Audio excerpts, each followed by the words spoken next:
예, 장기 투자의 동학개미의 전도사이십니다. 메리츠 자산운용 존리 대표님, 뭐 모르시는 분은 없어서 더 이상 설명할 필요는 없고요. 오늘 주제는 특별히 청년들을 위한 어떤 가이드를 좀 주신다고 해서 기대가 됩니다. 어서 오십시오. 네. 안녕하세요. 청년뿐만 아니라 뭐 부동산 값이 너무 올라가지고, 네, 사실은 모든 국민들이 많은 국민이 힘들어하고 있는데 특별히 청년들은 직장 잡기도 어렵고, 네, 내 집 갖기도 어렵고. 투자할 만한 돈도 많지도 않고 참 사면초가인데요. 예, 청년들에게 투자의 세계에서 좀 오늘 가이드를 주신다고 했습니다. 어떤 방법이 좋을까요, 지금은요?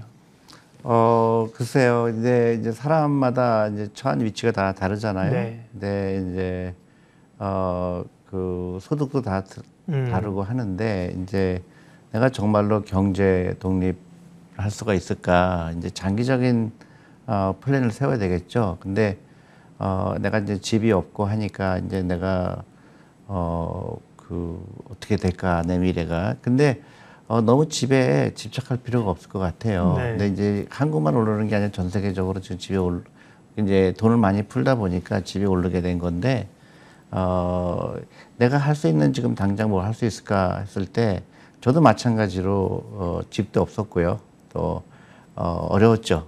근데 꾸준하게 투자했더니 그게 이제 오랜 시간이 흘러서 나한테 큰 경제 자유를 줬거든요. 그래서 우리 젊으신 분들도 절대적으로 유리한 거는 투자할 기간이 많다. 그러니까 작은 돈이라도 절대로 우습게 보지 말고 꾸준하게 투자하면 저는 그렇게 큰 걱정 안 해도 좋다고 말씀을 드리고 싶어요. 그리고 실질적으로 저한테 많은 이메일이 와요. 실제적으로 5년 전부터 했다, 10년 전부터 했더니 예. 지금 큰 자산이 모아졌다. 그러니까 주위에서 얘기하는 거에 너무 낙담하지 마시고 내가 할 수 있는 게 뭔가, 내가 수입의 일정 부분은 반드시 투자하겠다, 미래를 위해서. 그게 가장 중요한 것 같아요. 근데 이제 그렇게 이제 주위에서 투자한 사람들, 또 돈 번 사람들, 또 집값 올라가는 거 여러 가지 너무 경제적 변수라든가 이런 거에 연연하다 보면 내가 진짜 할 수 있는 일이 있는데 미처 못할 경우가 있거든요. 그러니까 반드시 내가 주식 투자할 때 집을 마련이 목표가 되면 안 되고요. 노후 준비, 그리고 20년, 30년 투자하게 되면 집보다 훨씬 더 많이 오르는 게 주식이거든요. 그러니까 주식이나 주식형 펀드는 작은 돈으로 할 수 있기 때문에 여유 자금을 만들어서 꾸준히 투자해라. 작은 돈이라도 투자해라. 이렇게 말씀드리고 싶어요. 네. 사실은 집값이 많이 올랐기 때문에 젊은 분들이 영끌해서 집을 사고 이런 상황이었는데 집 없어도 돼. 살 수 있어. 이렇게 얘기하는 건 사실 쉽지는 않습니다. 그런데 네. 사실은 나이 드신 분도 마찬가지입니다. 지금 집 하나에 올인하고 있어서 집이라는 단어를 사실 확 내려놓으면 할 것도 많고 꿈도 많고 그런데요. 그 부분을 어쨌든 간에 젊은 분들은 특별히 시간이 많으니까 주식에 장기 투자하고 좋은 주식을 천천히 사모아가면서 돈이 일할 시간을 줘라. 논지는 그것이죠. 네. 그리고 이제 너무나 급하게 부자가 되려고 하다 보니까 잘못된 결정을 내려요. 네. 그러니까 그렇게 하는 게 아니고 제일 먼저 해야 될 거는 세금의 혜택을 보는 그런 상품들이 있거든요. 연금저축이라든가 퇴직연금이라든가 자기가 갖고 있는 그런 연금에 대해서 알아보는 게 중요하고요. 막 어디가 많이 올랐다, 또 어디가 내려갔다, 너무 연연할 필요 없어요. 골고루 투자하면 다 이번에는 여기가 올라갔지만 또 저기가 올라가게 되고 적립식으로 하고 그다음에 여유 자금을 일정 부분 하고 그다음에 분산 투자하고 그러면 그게 이제 복리의 마법이라고 그러잖아요. 그래서 이걸 시작했더니 작은 돈이었는데 나중에 보니까 굉장히 큰 돈이 됐구나, 그렇게 느끼게 될 겁니다. 네. 할 수 있는 것을 묵묵하게 하는 것이 중요하다. 그 말씀이 이제 좀 인상에 맞췄고요. 전반적으로 투자 환경이 이제 그동안에는 워낙 저금리 환경에서 집값 오른 것도 그렇고요. 작년에 주식 오른 것도 그렇지만 금리가 이제 오르는 쪽으로 방향을 좀 선회하는 것 같습니다. 이렇게 금리가 상승기에는 투자자들, 청년을 포함해서 투자자들은 어떻게 하는 게 현명한가요?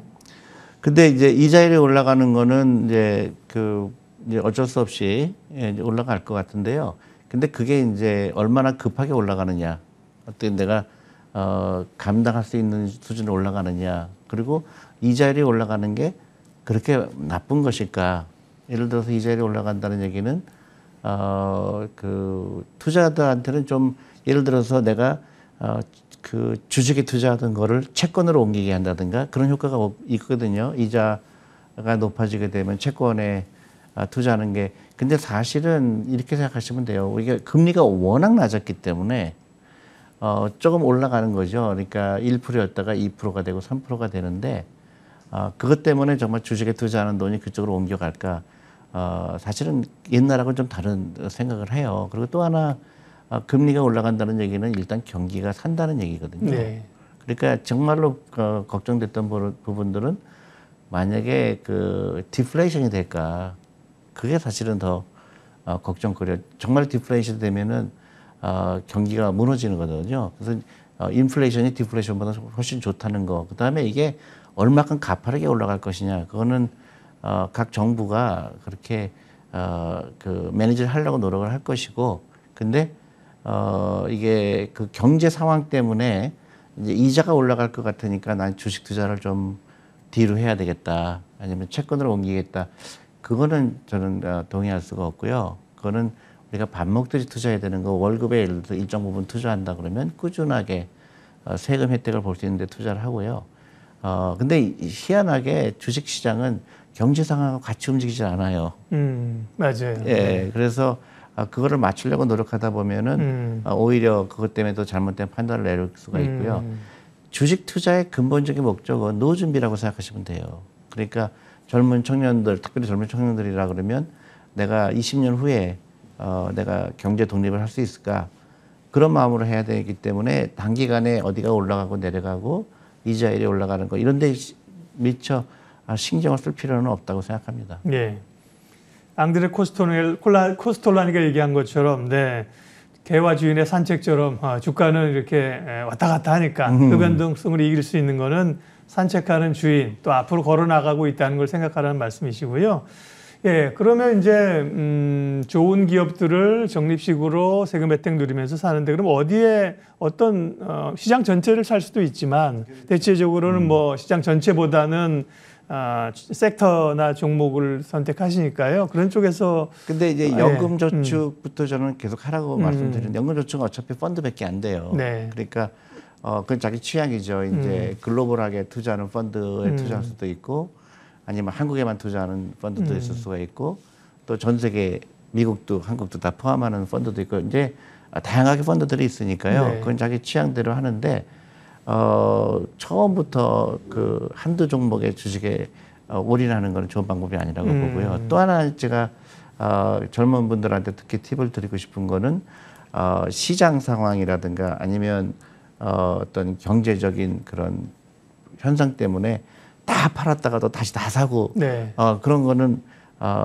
그 좋은 방법이 아닙니다. 그러니까 fully invested 아니면 stay invested라는 말을 많이 써요. 네. 그런 경제 상황이 좋을 때도 있고 나쁠 때도 있는데 그때 다 내가 내가 캐시를 늘린다든가 또 주식을 늘린다 하는 그런 것보다는 그냥 좀 전에 말씀하신 대로 그냥 꾸준하게 투자하는 거, 내 월급의 10%, 뭐 20% 이렇게 꾸준하게 투자하는 사람, 결국 그 사람들이 그 성공한 투자가가 될 가능성이 훨씬 높습니다. 네. 단기적으로는 변동성이 있으니까요. 투자자 입장에서 말씀하신 것처럼 중장기적으로는 이렇게 우상향을 하지만 이제 곡선을 타니까 네네. 올랐을 때 팔고 떨어질 때 사고 이러면서 계속 가면 수익률이 얼마나가 되겠느냐 이렇게 생각하는 건데요. 그게 소위 이제 차트를 핀다고 얘기합니다. 저희들은 쭉 피면 그죠? 훨씬 네. 더 수익률이 높다고 생각하는데 그게 이렇게 쉽지 않다. 네. 왜냐하면 그 타이밍을 네. 맞출 수가 없어요. 예, 예를 들어서 맞아요. 작년에 우리 코로나 때도 그렇고 코로나 때 전 세계 많은 그 똑똑한 투자가들이 엄청나게 팔았거든요. 네. 근데 그게 이제 굉장히 잘못된 판단이었죠. 앞으로도 그런 일이 굉장히 많을 거예요. 그러니까 그 주식에 투자하게 되면요. 그 나쁜 뉴스가 좋은 뉴스보다 훨씬 많습니다.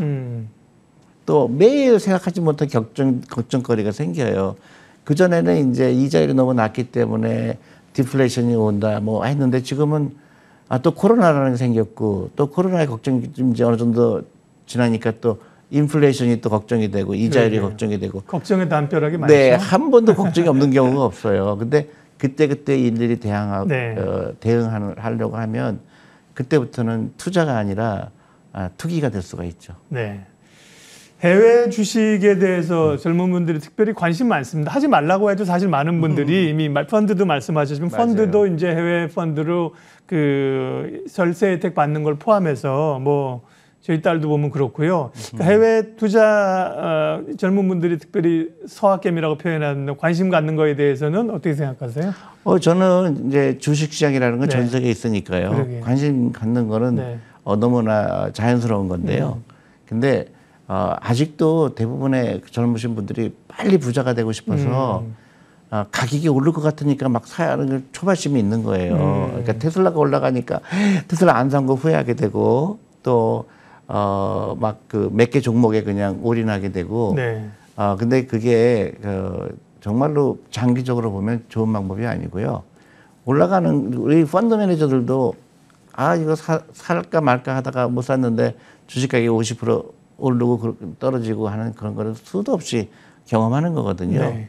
근데 결국은 성공적인 거는 이 회사가 갖고 있는 펀더멘털이 좋으니까 그 회사가 미국에 있을 수도 있고 한국에 있을 수도 있고 그러니까 내가 이런 기업에 내가 동반자가 돼야 되겠구나. 내 노후 준비를 이 기업하고 같이 해야 되겠구나. 그러면서 세상이 좀 달라게 보이거든요. 근데 가격을 맞추려고 하다 보면 너무 힘들죠. 네. 그리고 지나보면 오른 것만 생각해요. 그때 안 샀는데 엄청 올랐네. 그렇죠. 그때 안 샀는데 떨어진 건 얘기 안 해요. 그렇죠. 그러니까 뭐 테슬라가 지금 다시 $1,000 갔다 이런 거만 그때 살 걸 그렇게 생각하는 거지. 뭐 니콜라 안 산 사람은 잘한 거죠. 뭐 그러니까 그렇게 당연하죠. 네. 그래서 그렇게 급하게 생각하지 말고 네. 올라간 거 올라간 거고 또 네. 떨어진 것도 떨어진 거고 지금 있는 상태에서 내가 네. 할 수 있는 게 뭘까? 그러면 이제 좋은 투자 철학이죠. 내가 내가 연금저축 그 펀드라는 좋은 제도가 있으니까 그것부터 하고 거기에서 어떤 펀드를 고를까 그것도 하고 작은 돈으로 할 수 있는 걸 하고요. 그 다음에 너무 그 현상에 대해서 그런 경제 지표에 대해서 이런 거에 대해서 너무 민감하게 반응하다 보면 그 잘못된 판단을 내릴 수가 있어요. 네. 조금 이제 제가 질문 하나 비틀어서 드리겠습니다. 그래서 장기 투자라고 하셨는데, 그러니까 미국 같은 경우는 굉장히 보면 이렇게 안정적으로 인덱스나 뭐 올라오는 것 같은데 한국에서 장기 투자라는 건 사실 그건 한국 상황에 잘 안 맞는 거예요. 장기 투자는 사실 삼성전자도 그렇고 보면 오랫동안 가지고 고생만 하는데 이 장기 투자 컨셉이 한국 시장에는 안 맞는 거 아닙니까? 이렇게 질문한 분들도 꽤 있어요. 근데 그거는 이제 팩트에 근거한 얘기가 아니에요. 네. 왜냐면 너무 짧은 기간을 얘기한 거예요. 근데 올해 들어와서 한국 주식시장이 나쁘지 않았거든요. 그러니까 전주에 비해서 올랐잖아요, 많이. 아직 좀 올라 있죠. 네. 근데 그렇게 보지 않고 한 달을 보고 두 달을 보면 미국은 막 오르는데 한국은 왜 안 오르지? 이렇게 얘기하거든요. 삼성전자도 마찬가지고 삼성전자도 사실은 그래프를 보세요. 엄청나게 오른 거예요. 근데 그렇긴 하죠. 네. 근데 이제 그 동학개미 붐이 일면서 이제 8만 원에 사고 그랬는데 그게 뭐 일직선으로 또 9만 원 되고 10만 원 되는 거를 기대를 했는 사람들한테 실망이 되겠지만 저도 삼성전자를 오랫동안 투자한 입장에서는 그때 만 원에서 시작해서 2만 원 돼서 10만 원 돼서 100만 원 되고 아직 100만 원은 안 갔지만은요. 이제 그 주식 분할 때문에 네. 좀 낮아 보이긴 하지만 그 모든 주식이 일방적으로 올라가지는 않거든요. 그런데 길게 보는 사람들은 이때가 오히려 바잉 찬스라고 그러죠. 그때 주식이 좀 쉬어가는구나. 어느 주식도 일방적으로 올라가지 않거든요. 테슬라 말씀하시지만 테슬라가 지금 1,000불을 넘었지만은 불과 1년 반 전만 해도 반값이었죠. 근데 그렇죠. 네. 네, 그렇잖아요. 그러니까 네, 기업 분할 해가지고 맞아요. 400달러인가 뭐. 네, 너무 그게 일비일비할 필요 없다. 그리고 한 기업에 올인하지 말아라. 네. 근데 제가 얘기하고 싶은 거는 젊은 분들은 절대적으로 유리하다. 제대로 투자 철학만 갖고 있다 그러면 그래서 나는 노후 준비를 위해서 경제 독립을 위해서 내가 주식 투자한다. 그럼 정부에서 주는 좋은 세금 혜택 주는 그거부터 봐야 되고요. 그러면 투자가 재밌어요. 제일 나쁜 건 뭐냐면요. 제가 생각할 때, 그 주식 살 걸 못 샀어. 오른 거보다 더 나쁜 거는 샀다가 잠깐, 나 7% 수익 나고 팔았어. 그럼 나중에 2배, 3배 오르는 게 더 사실은 그렇죠. 어리석은 거거든요. 맞습니다. 네. 그게 이제 마켓 타이밍이라고 네. 하는데요. 자꾸 가격을 맞추는 거를 투자로 착각하다 보니까 힘들죠. 근데 네. 내가 이 회사 너무 좋은 것 같아. 근데 샀는데 20% 마이너스 됐어요. 근데 나는 20% 마이너스 또 살 거거든요. 그러니까요. 그러면 이 투자라는 게 재밌게 느껴지지. 근데 가격을 맞추는 사람은 막 20% 벌면은 빨리 팔고 도망가고 싶고 또 손해 보면 손절매하고 싶고 그때부터는 네. 이제 투자가 아니라 이제 투기가 돼버리죠. 20%면 괜찮게 해요. 훨씬 더 투자자의 호흡은 최근에 짧아져 있고요. 네네. 마지막으로 대표님, 그래서 어쨌든 장기 투자하고 좋은 섹터로 시간을 가지고 가는데 세상의 트렌드나 변화는 사실은 또 좀 주목할 필요가 있지 않습니까? 환경의 변화들, 뭐 ES라든지 뭐 이런 변화들, 그런 쪽의 어떤 변화들을 유심히 좀 보면서 투자의 방향에 삼을 만한 그런 아이디어 좀 주세요. 그렇죠. 이제 우리가 기업에 투자하는 거잖아요. 주식 투자하는 거는요. 네. 근데 펀더멘털이 변해요. 그렇죠. 네. 네. 그러니까 그건 어쩔 수 없는 거죠. 제가 장기 투자하라 그러니까 나는 무조건 그냥 이 주식을 그냥 10년, 20년 갖고 있을 거야. 그렇다기보다는 펀더멘털이 반하는 거죠. 그러니까 사고 싶은 회사도 변하게 돼 있어요. 그러니까 과거에는 돈을 잘 벌었는데 앞으로는 돈을 못 벌 수도 있고 또 반대로 과거에는 그냥 별 볼 일 없었는데 앞으로의 세상은 훨씬 달라진 세상이죠. 그렇게 예를 들어서 통신이다. 그런데 통신업이라는 건 굉장히 옛날에는 이제 성장이 별로 없는 그런 거였는데 요새는 또 이제 5G가 생기고 또 그 자율자동차가 생기니까 또 다른 엄청나게 큰 돈을 벌 수 있는 찬스가 오는 거고요. 이제 근데 그게 이제 단순히 단기간에 일어나는 게 아니라 길게 일어나는 네. 거잖아요. 그 다음에 이제 그 헬스케어 같은 분야는 사람이 오래 살고 그 다음에 테크놀로지가 발달하다 보니까 그런 기업들이 이제 엄청나게 기회가 오는 거고요. 또 플랫폼이죠. 이제는 쇼핑을 할 때 사람들이 더 이상 이제 온라인으로 대부분 쇼핑을 할 그렇죠. 거고 예. 플랫폼을 가지는 회사에 내가 플랫폼을 가지는 회사에 주인이 되고 싶다. 그러니까 그런 기업에 내 포트폴리오를 많이 옮겨가는 거고 그렇다고 해서 그게 트렌드가 갑자기 일어나는 건 아니거든요. 보면은 앞으로 이제 10년, 20년 동안 이렇게 될 거다. 그럼 거기에 내 재산의 몇 퍼센트 정도를 거기다 집어넣어야 될까? 이런 장기적인 플랜을 보고 투자하게 되면 중간중간에는 안 맞을 수가 있어요.